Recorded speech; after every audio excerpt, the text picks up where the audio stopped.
So, how do you deal with a mind that is just restless all the time? It drives you crazy. You cannot stop thinking, you cannot stop overthinking. It's like the mind is creating this experience of hell for you. How do you actually break that? And how do you avoid slipping back into that state? I used to have this very badly. Like my entire life, I was someone who just overthought everything. I was always overthinking, and I didn't know any other way of being rather than being inside my head. And it's a miracle that I still somehow navigated life. It is a miracle, but you see, a restless mind, we can talk a little about the short-term solutions, like if you're suffering from it right now, what you can do to ease the mind, to calm it down. But we also have to look into why does this happen?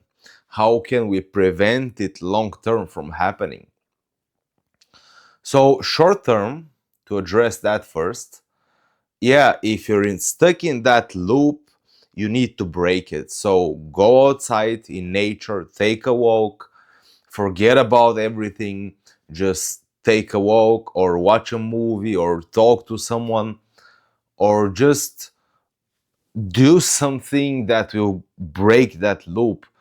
And taking a walk in nature is very good. Nature is refreshing, or talking to someone you enjoy their presence. It's also a very nice way to do it. Um, so going outside is will help definitely. And these are all solutions for like right now. But we have to look deeper than that. So for right now, go out. Go out. If you cannot go out, let's say it's 2 in the morning, then yeah, you can still go out actually. Take a walk around the block. Just get away from your head. Do something, write, read. Like reading may not be the best solution because it perpetuates thinking. So writing is good. Writing is good. You can put things outside of your mind on a piece of paper. Writing is good. But again, these are short term solutions. For short term, just do something that breaks the loop. Watch a movie or watch something funny. But this will only deal with the problem for right now. And the problem may still come back. Why does this happen? Why does the mind get restless? And why is it happening all the time if that's the case? You see, it's because the mind can trick you. The mind knows all your weak spots. That's the thing. The mind knows exactly what thoughts will get your attention, and it will give you more of that so it can feed on your attention. So if, let's say, you have a problem that you need to figure out, the mind will keep spinning around that problem because it's a weak spot, we could say.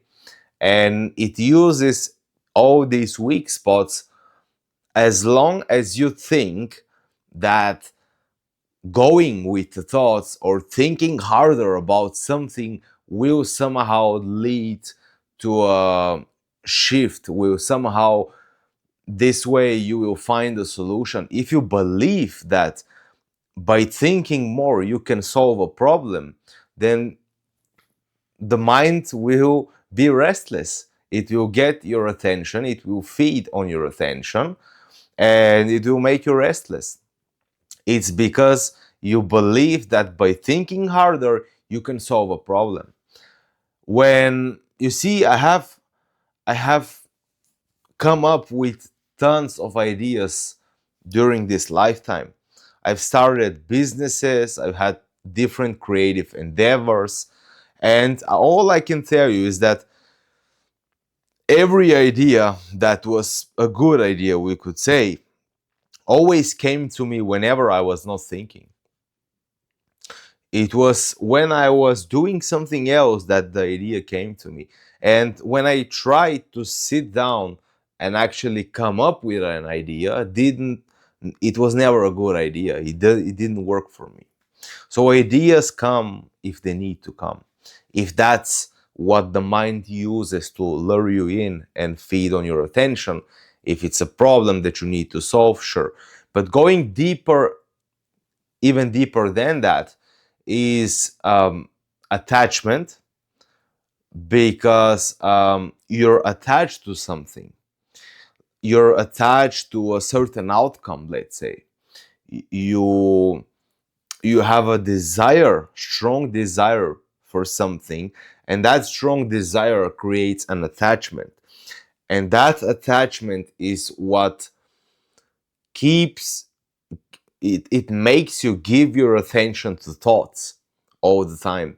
And because you feed the thoughts, they get more and more and more and more and more, and you become restless, and it gets to a point where you just feel like your brain is going to blow out. And I know, because I've experienced this multiple times during my life.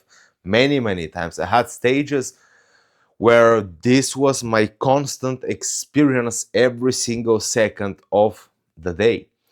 And it was for this, like, for a few years. And I just couldn't stop thinking because I wanted to figure it out. But what you realize is that you cannot figure out life.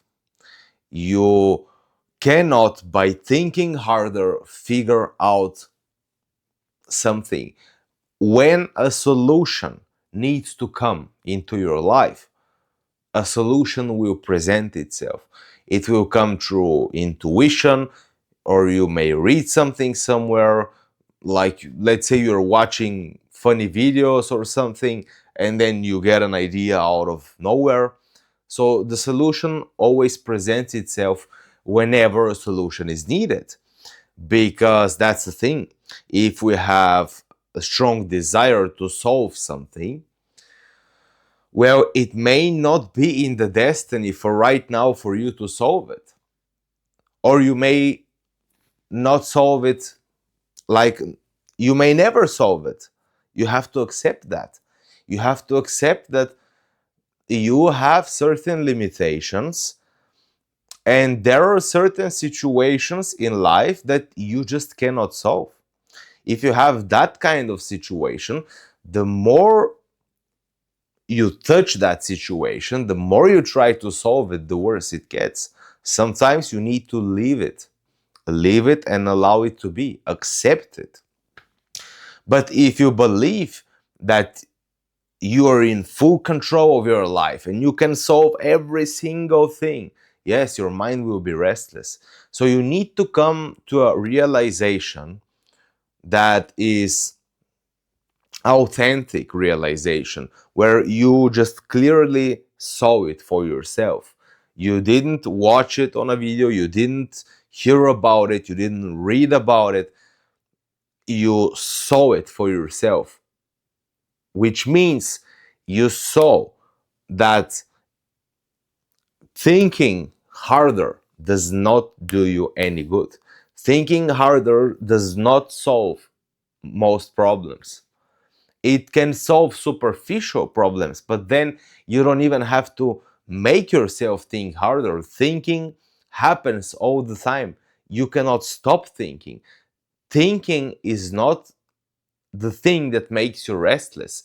It's your attachment and desire to something that makes you restless, that makes the mind restless, because you cannot stop the mind from thinking. That's its job. But the mind, it doesn't need your attention all the time for it to think. It keeps thinking. And when when you have something practical to solve, the mind works naturally and solves it. You don't need to think harder. The ideas come, you know what to do, but then it's because of these situations that we think we need to find the solution. We think we need to fix somehow something, and we need to think harder to find the solution. That's where it becomes a hellish experience. So you need to realize that solutions do not come by thinking harder. If a solution is meant to arrive, it will arrive. It doesn't matter if you give it your attention to the thoughts or you don't, it will arrive. So, giving your attention to your thoughts is basically pointless. It only makes you suffer. And once you truly see this, again, how do you see this? Well, you need to first try to figure it out. You need to try to figure out life. Like, ask all the big questions of life. Why are we here? What's my purpose? Does God exist? What's the meaning to all of this existence? These questions, all I can tell you is that they lead to more questions. So once you realize that you can never figure this life out, doesn't matter how hard you think, you cannot figure it out. If some realization comes, it always comes intuitively, and it comes because it needed to come. And by thinking harder, you will not answer these questions.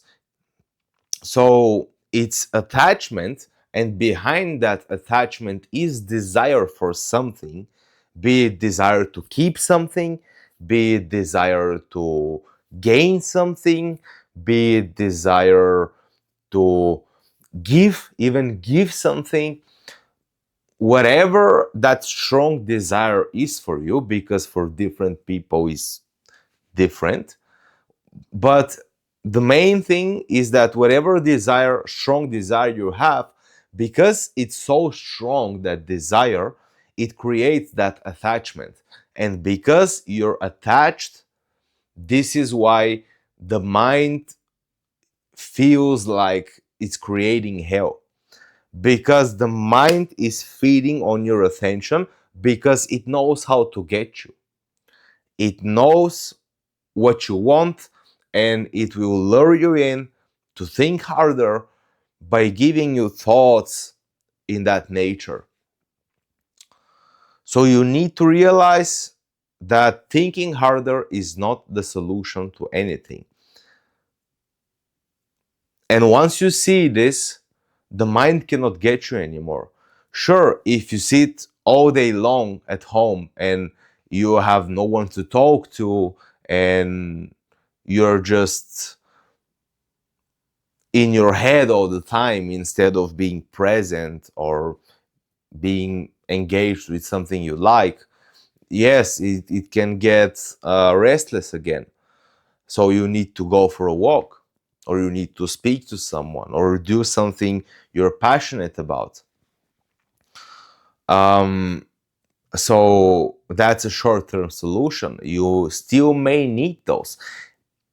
It's not said that the mind will never get restless again, because things happen and you fall back into old ways of thinking. So if the mind can get you, it will get you. So you have to have, there has to be no reason for why the mind can get you. And the way there is no reason for the mind to get you is that you don't have such a strong desire about anything anymore. It's like, yeah, you have some small desires, that's okay.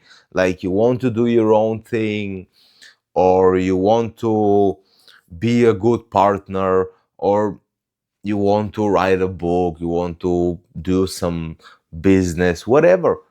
But it's not obsession.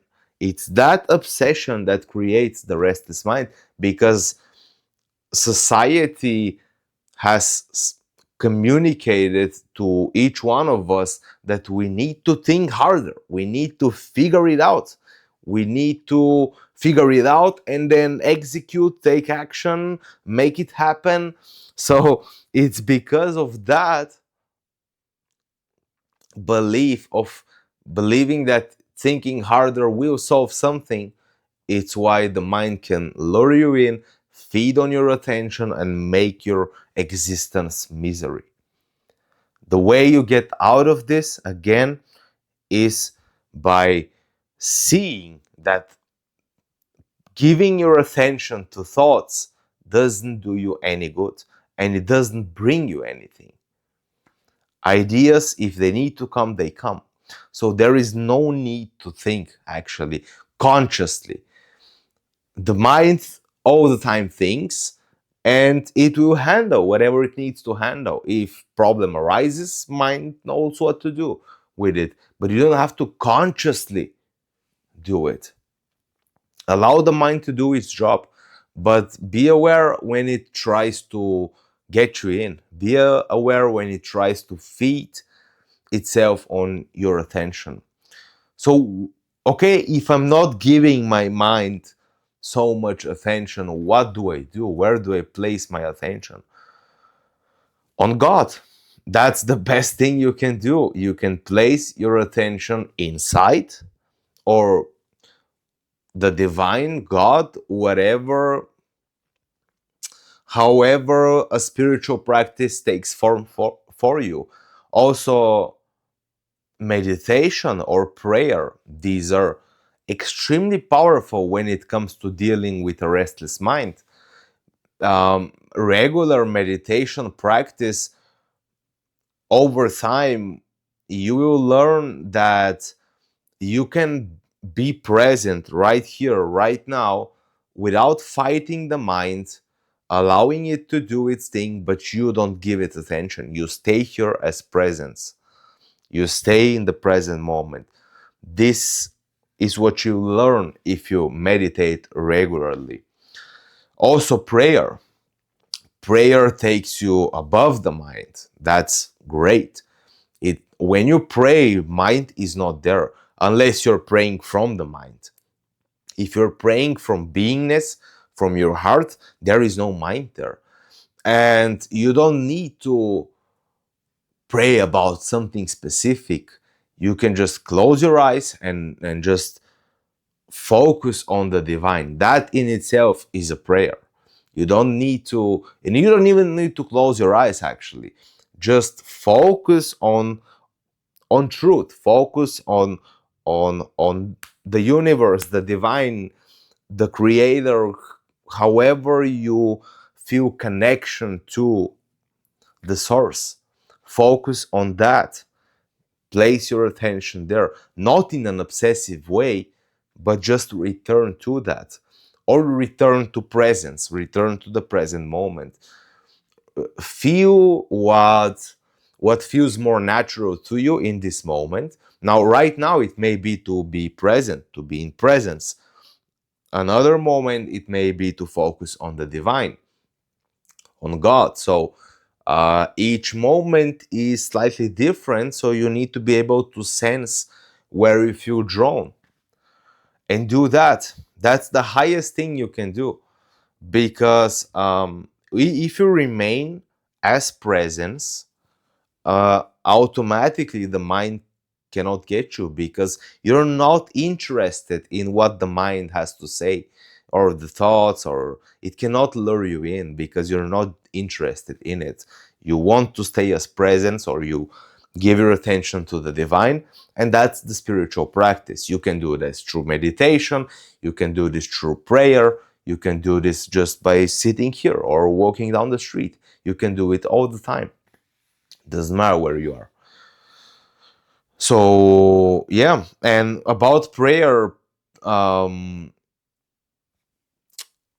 a prayer that is true prayer is not coming from the mind, which means you're not praying for something specific. You're just giving yourself up to source. You're offering your life to source, so to say. Your full attention, your full beingness, you're offering to the source that has created it. And that feels nice. It's a very nice feeling of merging source with individual being. So do that. And it's a process. It's getting out of a restless mind. You can fix it short term, but fixing the long term, that in itself is a process, and you need to go through the stages until you reach a stage where you see that thinking is basically conscious thinking. You don't need it. You don't need to give it your attention. You can just function in life without thinking so much. Then this shift happens. And the highest prayer I have found so far is just, God, please help me. And that's it. You don't say, please help me with my business. Please help me with my relationship. Please help me have more patience. No, you say, God, please help me. Or source or universe, please help me. And you leave the rest for the universe to decide. Because you may think that you need that certain help, but maybe the universe wants to help you in a different way, that you're not at the level to see it yet. So when you say universe or God, please help me, and that's all the prayer, you give the universe space to work, and it can help you in the highest way without you trying to impose your will, like, help me like this in this situation and make me be like this, make this person like this. You're like controlling, you're trying to control the divine, basically, which doesn't work like this. Say, God or universe, please help me, and leave it be. And know that the universe knows you better than you do. It knows better what you need in this moment, and it will give you what you need if you just can let go of believing that you know what you need, because you don't really know. No one really knows, because we are limited in this reality. We have limitation, and we cannot see the full truth. We cannot see the bigger picture, and all the little details and everything that are in there. So we have no clear sight of things. That's the thing. And when you say, universe, please help me, God, please help me, and you leave it there, you let God do his thing and you do your thing, then this is a very authentic, true, real prayer where you actually get assisted. Probably not in the way you think, but you get assisted in the way that you need. So trust that. So yeah, I think that summarizes the video. Yeah, that's it. So thank you for being here. Check out my blog if you like to. I write there occasionally, or regularly, actually. It's things like we speak here, but it's in a written form. Link is down in the description. Check it out. And yeah, I'll see you in the next one. Bye bye.